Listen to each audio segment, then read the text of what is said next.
Cinema ಹೆಸರಿನಲ್ಲಿ ಅದಕ್ಕೆ ಎಷ್ಟು ಜನ ಮೋಸ ಹೋಗ್ತಾರೋ ಗೊತ್ತಿಲ್ಲ. ಇಂಥ ಮತ್ತೊಂದು ಪ್ರಕರಣ ಈಗ ಬೆಳಕಿಗೆ ಬರ್ತಾ ಇದೆ. ಸಿನಿಮಾ ಹೆಸರಿನಲ್ಲಿ ಹನಿ ಟ್ರ್ಯಾಪ್ ನಡೆದಿದೆ. ಪ್ರಕರಣ ಒಂದು ಬೆಳಕಿಗೆ ಬರ್ತಾ ಇದೆ. ಈಗ ಖೆಡ್ಡಾಗೆ ಕೆಡವಿದ್ದ ಸುಂದರಿ ಮತ್ತು ಗ್ಯಾಂಗ್ ಬೀಳೋರೆಂಗೆ. ಸುಂದರಿ ಕಾವ್ಯಾಳ ಮಾತು ನಂಬಿ 40 ಲಕ್ಷ ಕಳ್ಕೊಂಡಿದ್ದಾನೆ ಬಿಸ್ನೆಸ್ ಮ್ಯಾನ್. 40 ಲಕ್ಷ.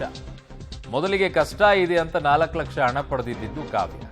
ಹಣ ವಾಪಸ್ ಕೇಳಿದ್ದ ಉದ್ಯಮಿ ಹಣ ವಾಪಸ್ ಕೇಳ್ತಾನೆ. ವಾಟ್ಸಪ್ ಕರೆ ಮಾಡಿ ಮನೆಗೆ ಕರೆಸಿಕೊಂಡಿರ್ತಾಳೆ ಯುವತಿ ಕಾವ್ಯ.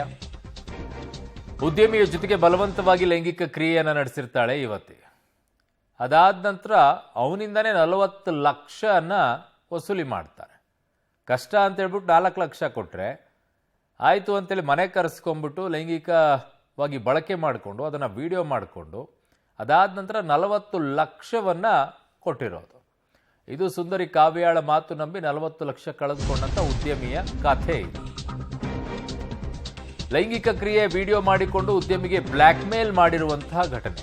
ಬ್ರಾಸ್ಲೆಟ್, ಚೈನ್, 40 ಲಕ್ಷ ಹಣ ಪೀಕಿದ್ದಾಳೆ ಕಾವ್ಯ ಅಂಡ್ ಗ್ಯಾಂಗ್. ಇಷ್ಟಕ್ಕೆ ಸುಮ್ಮನಾಗದೆ ಕಾರು ಕೊಡಿಸುವಂತೆ ಉದ್ಯಮಿಗೆ ಒತ್ತಡವನ್ನ ಕೂಡ ಹಾಕಿದ್ದಾಳಂತೆ. ಉದ್ಯಮಿ ಒಪ್ಪದಿದ್ದಾಗ ಸ್ನೇಹಿತರಾದ ರವಿ ಮತ್ತು ದಿಲೀಪ್ನನ್ನ ಕಾವ್ಯ ಕರೆಸಿಕೊಳ್ತಾಳೆ. ವಿಡಿಯೋಗಳನ್ನ ಟಿವಿ ಕೊಡೋದಾಗಿ Kavya and gang blackmail ಮಾಡುತ್ತೆ.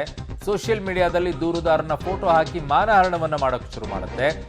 ಅಶೋಕ್ ನಗರ ಠಾಣೆಯಲ್ಲಿ ಉದ್ಯಮಿ ದೂರನ್ನ ನೀಡಿದ್ರು. ಸುಂದರಿ ಕಾವ್ಯ, ದಿಲೀಪ್, ರವಿ ವಿರುದ್ಧ ಈಗ ಎಫ್ಐಆರ್ ದಾಖಲಾಗಿದೆ. ಸದ್ಯ ಆರೋಪಿಗಳಿಗಾಗಿ ಹುಡುಕಾಟವನ್ನ ಅಶೋಕನಗರ ಪೊಲೀಸರು ನಡೆಸಿದ್ದಾರೆ.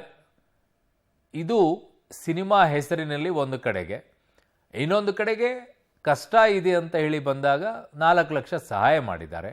ಆ ಹಣವನ್ನು ಕೇಳಿದಂಥ ಸಂದರ್ಭದಲ್ಲಿ ಮನೆಗೆ ಕರೆಸಿಕೊಂಡು ಲೈಂಗಿಕವಾಗಿ ಒತ್ತಡಪೂರ್ವಕ ಬಳಕೆಯನ್ನು ಮಾಡಿಕೊಂಡು ಅದಾದ ನಂತರ 40 ಲಕ್ಷ ಪೀಕಿದ್ದಾರೆ ಅನ್ನುವಂಥ ಆರೋಪ ಈಗ ಕಾವ್ಯ ಆ್ಯಂಡ್ ಗ್ಯಾಂಗ್ ಮೇಲೆ ಬಂದಿದೆ.